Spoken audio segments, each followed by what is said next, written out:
So, pipicturean nyo yung harap ng inyong valid ID. Tapos, number 12, photo valid ID, back. Okay? Picture ng valid ID nyo, likod. Likod naman po. Kumbaga, harap at likod po yung pipicturean nyo. So, number 13, selfie while holding your card. So, ibig sabihin, yung ID mo, hawak mo siya. Yan. Sample natin, ito yung ID. Number 13. So, halimbawa, ito yung ID mo. Dapat po ganyan siya. As in, malinaw po makuha. Or kahit medyo ilapit nyo po siyang ganyan para kita po siya sa harapan ng screen ng camera nyo.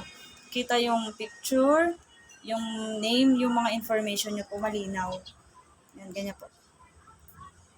Para ma-recognize ni Bigo na ikaw talaga yan.